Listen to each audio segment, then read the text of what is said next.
So this is me. Yeah, I'm beside being the chair at the IEEE standards, I'm also the founder of the Road to Sustainability, an initiative by WellBeing Technologies. Special thanks again to John for setting up this effort, and to Milenia, and to and to the City.AI team members for setting up this event.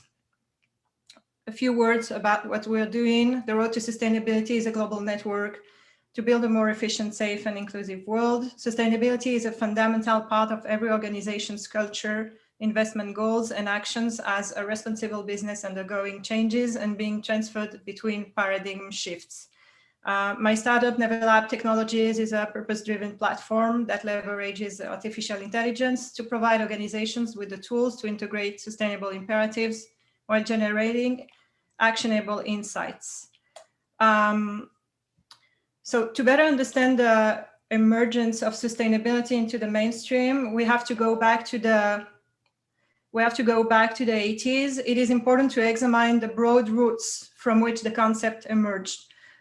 So this is confounded by the fact that much of the work whose concepts fit into narrative predates the language of sustainability. So before we called it sustainability, it was not really defined as we mean it today.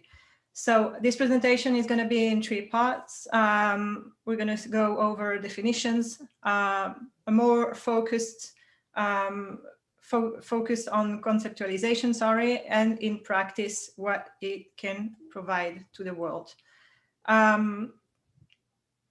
So sustainability is the ability to exist constantly. It comes from the Latin sustenere, sub from below, and tenere to hold, to keep in existence or maintain, implying long-term support and permanence. Sustainable development is defined by the World Commission Environment and Development is defined. I'm a bit confused with the invitation here. It's sustainable meets the needs of the present without compromising the ability of the future generation to meet their needs. So this was back in time in 1987. Way before we knew what it means, sustainability. Sustainable systems, from the Center for Sustainable Systems, a set of integrated industrial and ecological processes that equitably meets the biophysical needs of society while maintaining the integrity of life-supporting ecosystems over a long-term time horizon. Another definition, more focused on business, from Paul Hawken in 1993. It was about, this is one of the best definitions back in time about sustainability in business, about replace nationally and internationally produced items with products created locally and regionally, take responsibility for the effects they have on the natural world, do not require exotic sources of capital in order to develop and grow, engage in production processes that are human, worthy, dignified, and intrinsically satisfying, create objects and durability on long-term utility whose ultimate use or disposition will not be harmful to future generation. And the last point, and probably one of the most important, is change consumers to customers through education. Again, this was back in 1993. And this is actually realistic current.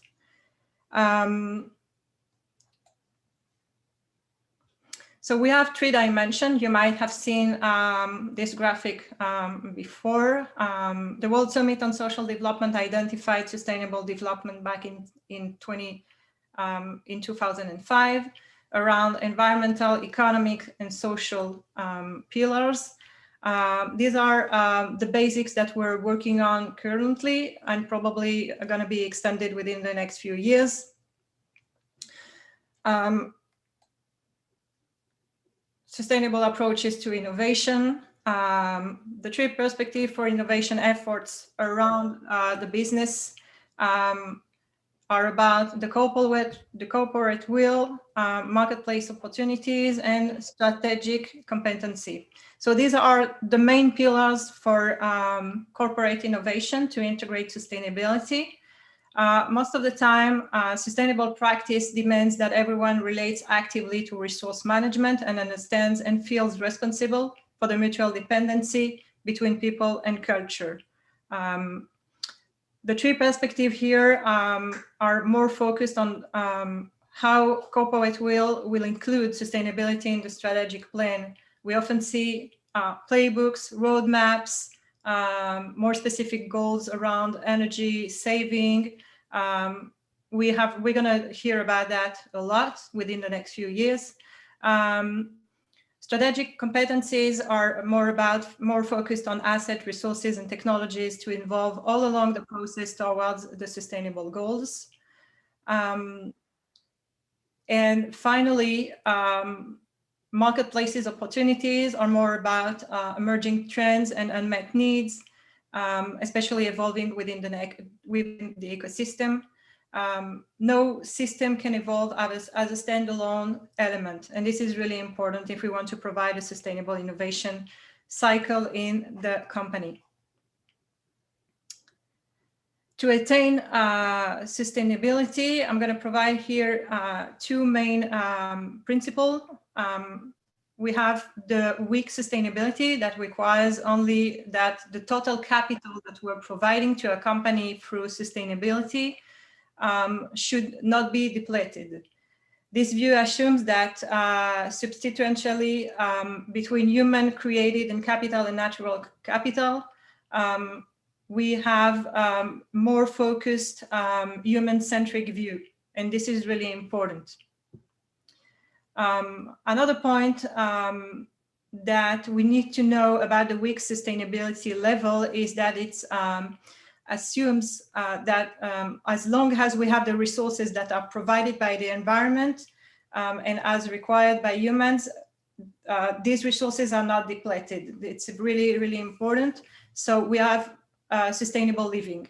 The second thing is, the second pillar of sustainability is the strong sustainability that requires that natural capital not be depleted and that human live of the interest of natural capital.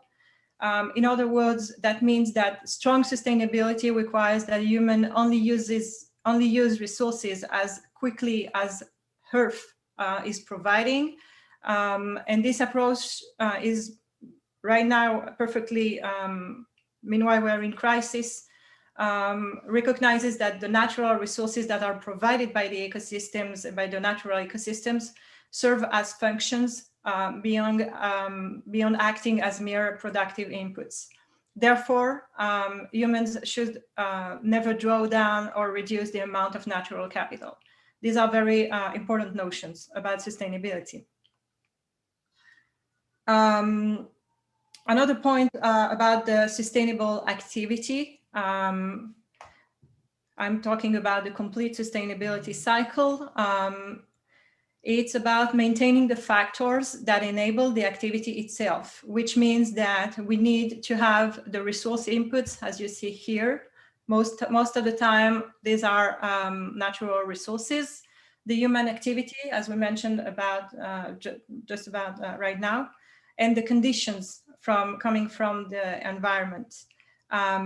If we take, for instance, a population ecology, it pertains to a resource harvesting model, assuming that there is an equilibrium in between all these conditions and time invariance and an absence of other determining factors. So it means that we are in a natural environment.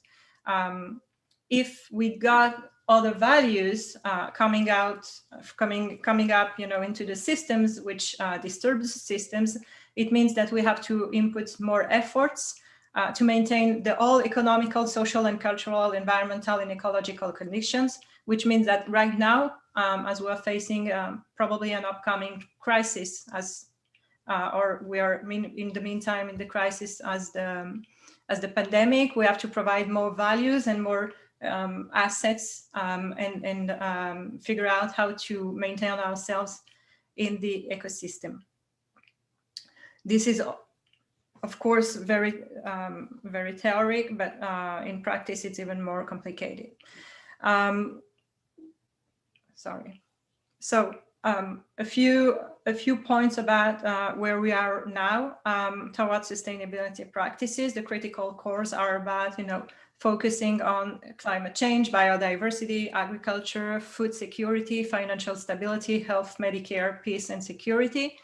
How we do that, it's about maintaining leadership assessment, strategic planning, interdisciplinary teams with more specific knowledge, providing extended standards. We are working right now with the IEEE, develop more diversity, ethics, and inclusion frameworks, which is one of the biggest priorities right now, and developing resilience index and get more mature organization to face and to address the challenges that are occurring. Why now? So as we speak, many corporations are committing millions to relief efforts for people impacted by this global crisis. Many are currently battling at the forefront of the pandemic to serve the most vulnerable populations, using their ingenuity to confront the ground's issues. I know many people are working on how to maintain a living and figure out many new ecosystems. It includes responses to the immediate needs of those most affected by addressing the financial hardship and social dislocation that this crisis will bring as families grapple with job disruptions, school closures, and unexpected parental and childcare and medical costs. So the urgent need is really to initiate collaborations, influence sustainability execution plan, which means that we have to create more roadmaps. We're going to see that immediately. More leadership assessments, movement capacity building, which is more related to community and support, diversity inclusion also. Corporation can deploy more support to emerging initiatives, NGOs provide more tools and services to institutions and municipalities and use their distribution channels and supply chain to help provide care. We saw that during the distribution of the vaccine in many countries, and hopefully we're going to see that more. So how can we lead to the frog? Under uncertainty, traditional approaches to strategic plan often fail. We see that when a disruptive event is occurring, the traditional planning is failing. So more alternative approaches, including sustainability and embedding the roadmap that we saw earlier, can bring up to initial goals and to reach out. Many times we see that from various exploration and findings, we conclude insights that are highlighting the role of sustainability on the long term. So the more we invest in terms of alternative approaches under complex conditions and efforts, it can bring substantial investments and contribution to the system. From our various exploration and findings, we concluded that insights are pretty much concluding with the fact that sustainability has to be integrated at the core of every organization. So how we do that? When we implement high-performing recovery plans, when you hear about recovery, when you hear about resilience, when you hear about purpose-driven ecosystems, it's all about building a sustainable plan. And very often we do that too late, after there is a market turbulence or some economic uncertainty. It happened back in time in 2008, earlier, after the internet bubble. And we see that we have more recovery plan and well-being resources, and companies are building more and more sustainable plan and long-term roadmaps.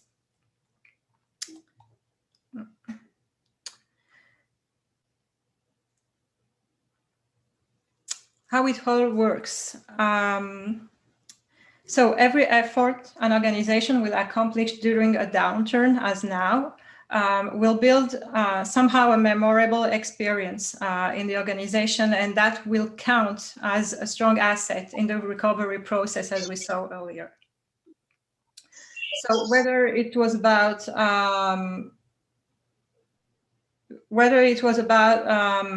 rethinking, repairing, reconfiguring in the process of the recovery, this will be amplified over the years, and of course, become a resilient constituent of the company.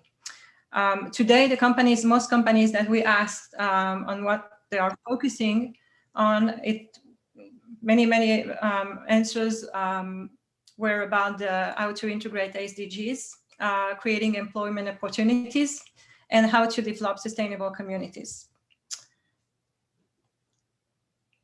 So we are action over talks. So building a sustainable enterprise is not an easy task, as we saw. Corporates are also very, very concerned. There should be an increased demand for prescriptive analytics when there is an increased emphasis on cost cutting and efficiency. So as you see here, this is the representation of somehow the DNA of the new enterprises. Optimization will have to be applied to everything from production to logistics to human resource management. Analytically, mature organizations would see an increase in demand for data science services. So we're going to have an increase in terms of employments on the side from data scientists, very focused on social sciences. We can now see that how the traditional enterprise is a constraint to itself. We saw many failures. Many companies had to close during the pandemic. And that's because most of these companies have centralized systems that they adopted too long ago with legacy systems at their basis. So today, one of the most critical imperatives is to raise awareness that allows the enterprise to evolve and create growth. It's really important to have this wave of new economy. So by integrating distributed systems, as we see here, really focused on research and investment, integrating AI ethics that we're going to see with millennia, more governance, blended economy models, more justice, opportunity, compliance, really focused on growth, productivity, efficiency, bringing up more innovation. There isn't enough innovation in this world, despite what we think. Sorry. So we're going to need more acceleration programs to support the progress.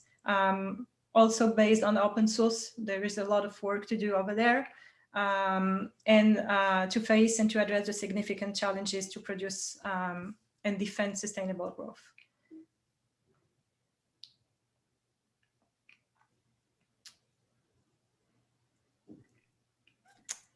An important point that is related to John, and this is my most important and last slide, sustainability and well impact assessments.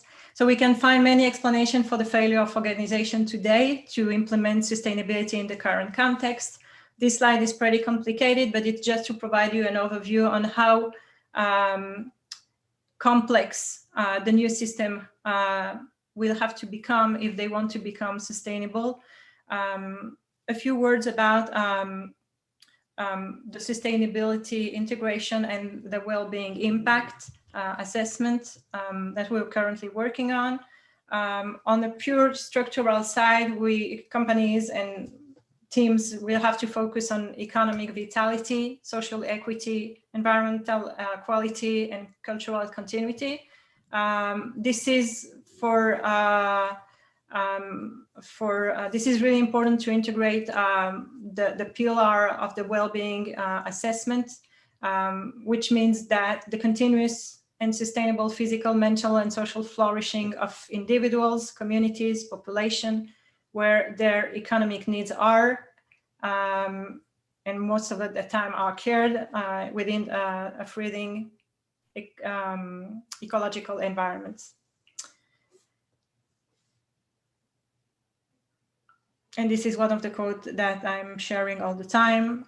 You cannot have a process that's going to be maintained over sustainability if you have unsustainable processes in a particular ecosystem that may destroy the whole ecosystem.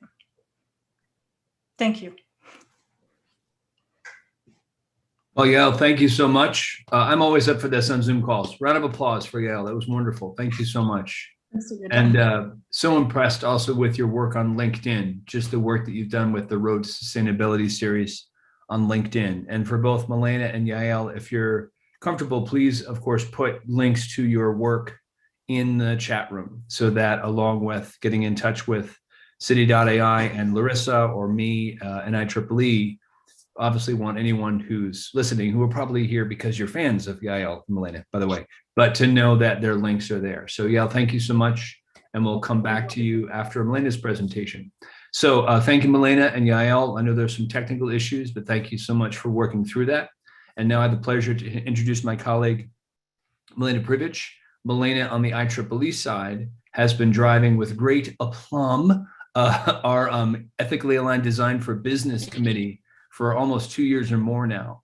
And what's really exciting is that first document, which fundamentally is about how to implement responsible AI design across the entire enterprise, especially at a product level. And Milena and her colleague Adam have been doing that at IBM with 400,000 employees, which is incredible. Now, according to Milena and the committee, and this is what we're focusing on, is to think about these well-being metrics or metrics of success, key performance indicators, ESGs, what have you, that are going to be important for the enterprise. So sort of matching responsible AI design as at the forefront of design with the key performance indicators of these well-being indicators like Yael was just talking about. So Yael, thank you for that wonderful kind of landscape approach and that really kind of paradigm level thinking. And now over to you, Milena, with a sort of perspective or a view from the enterprise. So Milena. Awesome. Can y'all hear me okay?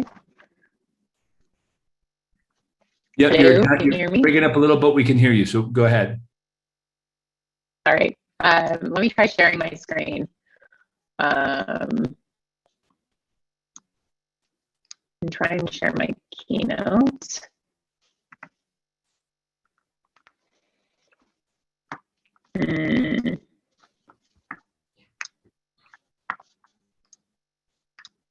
So meanwhile, guys, if you have any question, drop it in the chat. And Milena, if you need any help, I can share your screen. I have your presentation. Yeah, Larissa, can you actually share that presentation? Because it had me re-download a bunch of stuff. Okay. Okay, let me do this. And this is exactly when my neighbor also decided to start mowing their lawn, like close to me, but it's all good. Yeah, just let me make sure that I'm on the start. Can you see it now? Yep, I see it. The full screen is good. Awesome. So I'm Milena. Cool. I'm Milena. I work for IBM, specifically IBM Design for AI. And I work with Adam Culler, who's our distinguished designer for AI, on creating best practices around AI design, working with all of our awesome designers and developers. And what I want to talk about today is sustainable human AI relationships. And the thing is, regardless of the well-being conversation that we're having today, sorry, can you just go back? I'll let you know. Regardless of the well-being conversation that we're having today, I think that sustainability is a theme that runs through our work already. You can go to the next slide. So to kind of get us started, artificial intelligence, or the way that we discuss it and speak about it, the most basic, straightforward definition, as loaded of a term that it is that artificial intelligence refers to systems that are able to simulate human intelligence and thought processes. Next slide.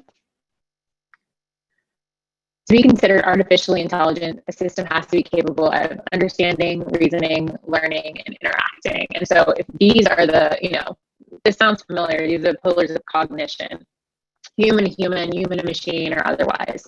These systems aren't programmed, they're taught. And if we can understand each other, if we can reason about what's being said, we're learning from each other all the while interacting. This is the basis for a meaningful, lasting relationship. Go to the next slide.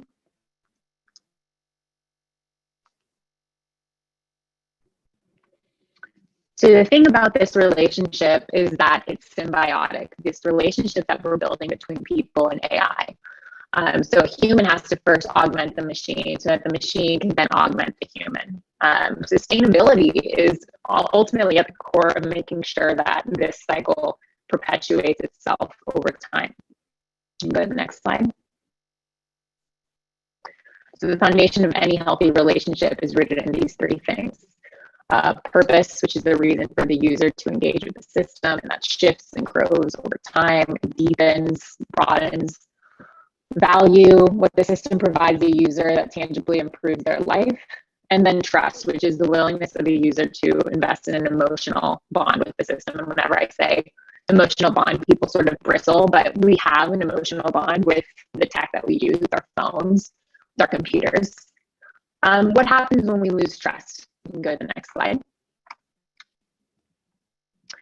So this is Mark Zuckerberg testifying to Congress about how Cambridge Analytica used the Facebook platform to secretly harvest the information of 50 million people. Next slide. And from the recent Hong Kong protests back in 2019, these are citizens physically taking down facial recognition cameras with their faces covered. So our desire for accountability is really pervading every part of our lives, social media, politics. And you might think, you know, that's just not me, or if you're working on AI, you're just doing a finance app, or you're making a smartwatch running integration. But ultimately, there's no just with AI. These ripple effects reach super far out. They're, you know, those tertiary effects, regardless of what you think your primary purpose is, reach into the social, the political sphere. The more that we're talking about ethics, the more that we understand, you know, how that conversation is deepening and where our own sort of holes are in that understanding. Next slide.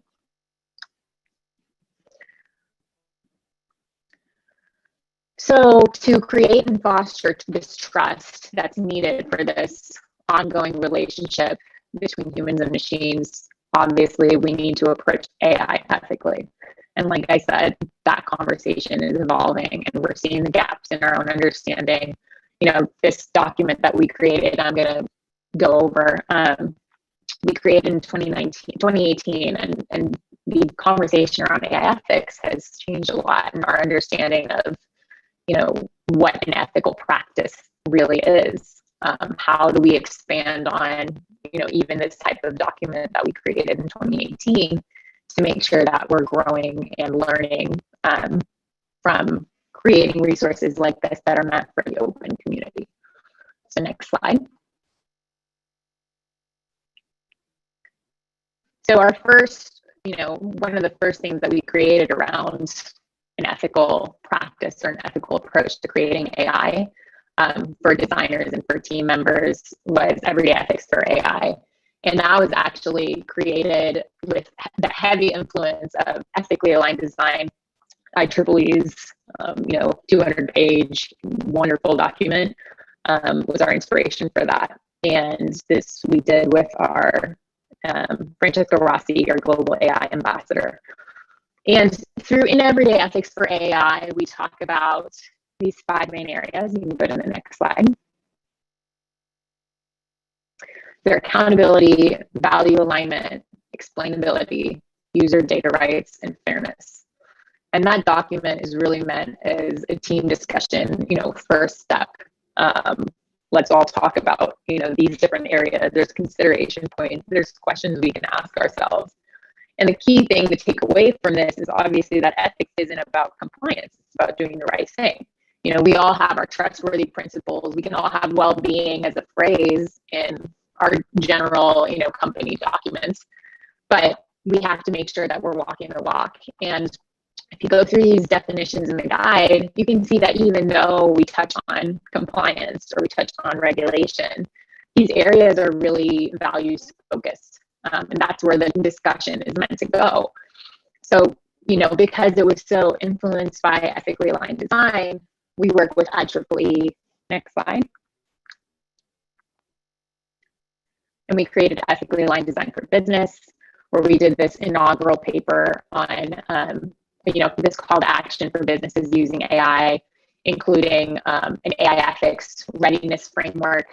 That was basically doing a similar thing, where it was that first foray, that talking about why this pays off, you know, for businesses to think about. And the way that I was kind of approaching our next paper, knowing that John also has a background in well-being and is a real expert in all of that. Next slide. Next slide. Understanding, you know, the triple bottom line, for an example of a framework that I was exposed to, where recently, you know, in this kind of evolving conversation around AI ethics, a lot of the questions that I get, or, you know, the aims are sort of, how does, you know, having ethical practices from day one, how much money does it save me? And that's a valid question, you know, but it's also for me about reframing the question itself to better get at the root of what makes any technology truly sustainable and symbiotic. So even though it's partially about profit, how do we, you know, expand that? And you can go to the next slide, to reflect something like what the triple bottom line framework kind of shows us, that's more than profit. And, you know, we've become really tech-centric in how we identify or discuss and offer solutions for our greatest problems. But, you know, they're not tech problems, they're human problems. And if we're not measuring, you know, the impact on the human problems, then we're really doing ourselves a disservice. And we're doing a disservice to really growing that relationship between human and AI. Next slide. So a quote I really like by Mike Montero: "We're not just hired to dig a ditch, but to evaluate the economic, sociological, and ecological impact of that ditch. If the ditch fails those tests, it's our job to destroy the shovels." So, you know, I'm the design focal point for our AI ethics board, and I represent our practitioners, and I want to make sure, you know, when I'm speaking to them and when we're incorporating well-being principles into our experiences and our understanding of what works for users and what actually, you know, improves parts of their lives that are affected by these AI ripples that I mentioned, we want to make sure that we're doing it the right way, and that we're, you know, ultimately the voice for that user, for that end user, that human out in the world. Next slide. So, you know, we can't use side of our own agency in fixing what's broken and making it as good as we possibly can. And a lot of that is about working with what we've already built in this, you know, relationship and this material that we already have around AI ethics and what an ethical approach means. You know, we're being paid to advocate and to empower the people that are using our tech. So this symbiotic relationship, you know, well-being is the crucial part of breaking it out and understanding how it's different potentially for different demographics, different user groups, understanding how needs shift and change over time. John made a point actually in one of our recent thinks that, you know, with this general introductory paper on well-being that we're working on with the committee, part of what we're really hoping to contribute is this permission to think about well-being issues, about emotions, you know, in this sort of business context, because at the end of the day, it does make so much sense to, you know, creating something with longevity, something that really helps the end user and the humans that are out there interacting with our AI. Next slide. And that's all for me.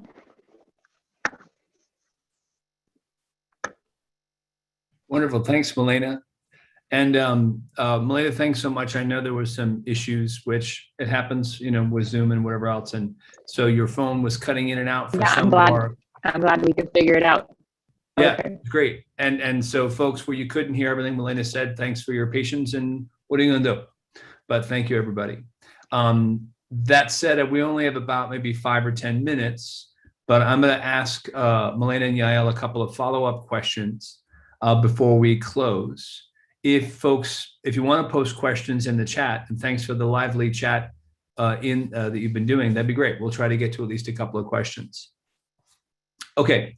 So Yael or Milena, my first question is, I'll make it general, and you both touched on this to a certain degree, but what has been the most powerful and impactful thing that you said to colleagues who don't necessarily know what air quote well-being metrics are? What is it you've said? And if you can think of a case study of a specific person, what or how did you say something to them where they were like, oh, I never thought of the well-being metrics thing in that way? Like Milena, you just talked about the emotion thing. So Yael, I'll go to you first, and then we'll go to Milena. And if folks have questions, we may have time for one question before we wrap up. But Yael, over to you. Sure. I'm going to quote what Daniel that provided the presentation last week about what is well-being. Well-being is mostly some strong science. It's heavy. It's not that much related to something that is about soft skills. We're going to speak a lot about well-being just in comparison, and I tried last week to explain well-being versus the GDP. Today, I think almost everybody here knows about what is the GDP. But today we're going to have, to face new challenges, as we mentioned earlier. And well-being could be one of the answers to complete the GDP in terms of measurements. That's one thing about a state of mind. Related to an answer that somebody asked me about well-being, I think that it's perceived as something that is very new. We all have to get, I think that this is important, what I'm going to say here. We also have to get into the framework, the mindset that whatever we learned over the past few years, at schools or on the social media, etc. I think that we have to go face a new level of consciousness and better understanding what the environment is providing and what it can take from us, which means that we have to learn more about physics, science. Science is going to take a big role within the next few years. I can't stop telling that, and that's why I'm really into well-being right now, because I truly believe that everybody has to come up with a certain level of knowledge about what is well-being. Awesome, thank you, Yael. Milena, question over to you. Something or a person who said something where you realized you kind of got through to them, and what was it that you said or they said? Yeah, I think it's what I mentioned also in the talk itself, and I hope that y'all can hear me okay right now. What I mentioned in the talk itself around having people asking the question around, or pivoting, I guess, answers around how much money we save around being ethical, embedding ethical practices in the very beginning. A real understanding when that question starts to change, whether it's clients or internal teams, that question starts to change and pivot rather than having a focus on a bottom line profit. There's been a lot more folks reaching out to me and trying to understand also that, I think of that article that you brought up, John, I think it was around the SEC recent news that they would start really taking investors' demands around ESGs seriously. So there's a lot more question and nuance, and people asking us what we're tracking around someone's experience with AI that moves beyond just bottom line profits. And that for me, watching that happen has been really eye-opening, and understanding how naturally well-being ethics or well-being metrics can flow into what we're already doing around tracking, other practices around AI ethics. Awesome. Thank you, Milena. I'll do this. There was a great question in the chat room. If it's okay, I'll answer it, and then we'll go to last thoughts from our two speakers, which is, I hope it's okay. Your name's already in here, Nicholas. So Nicholas Picard asked the question, are there examples of well-being product level KPIs, key performance indicators, or success factors that can be used during intake or selecting whether to proceed building a certain product? So in the chat room, I did put information about 70-10, the standard that I mentioned. Laura Musikanski and a number, about 60 people for about 2 years. I was the founding chair, and then we switched.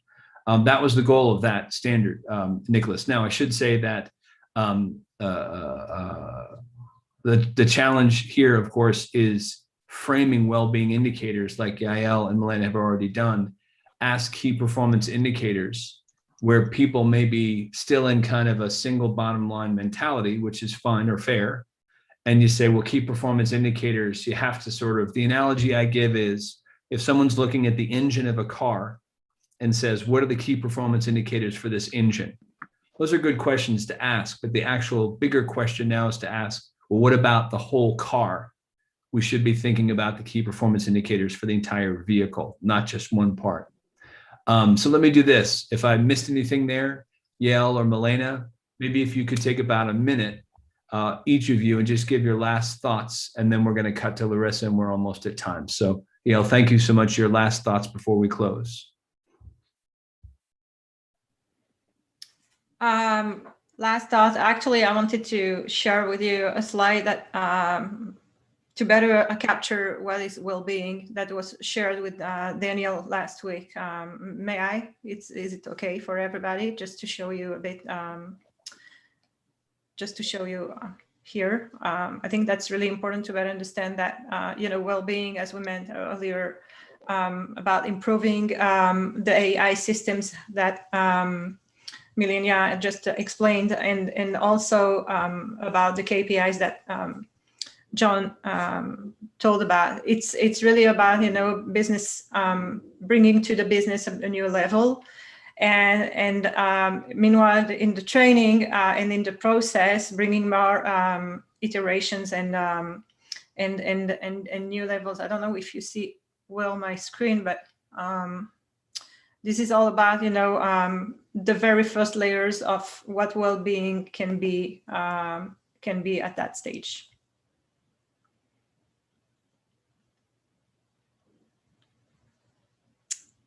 Milena? Wonderful. No, thank you. And Milena, do you have any, or could you give a last minute for your thoughts? Yeah, kind of going off of what Nicholas was asking, I guess, examples of those product level KPIs or success factors. The way that I'm thinking about it now, again, I'm usually working with different designers and team members within IBM. But there's a thought that came up during one of our syncs for the well-being paper around, how great would it be to be able to create a template for these sorts of KPIs. And just that idea of a template gets me thinking. We have a lot of different design thinking exercises just around AI ethics and AI practices. I would love to see, design thinking exercises around the same thing about, whether or not to proceed building a certain product. The same way that we do that type of process with design thinking for AI ethics, we could do something similar for well-being metrics, right? Just making that a more clear focus in the very beginning around understanding, what are the well-being metrics that matter the most to this particular industry or this group of users, and then creating, success factors and metrics to sort of work with in terms of understanding them fully around the AI that we're building. Is it appropriately answering, some of the questions that need to be answered to get at the well-being, for that group?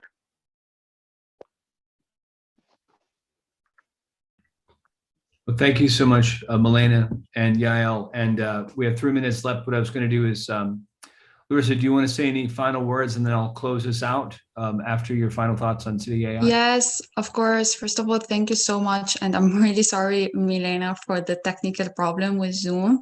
I hope everyone really benefited. I just want to say that the LinkedIn event is really good if you join the chat in it, because we could always share our experience, or if you want, our insight there.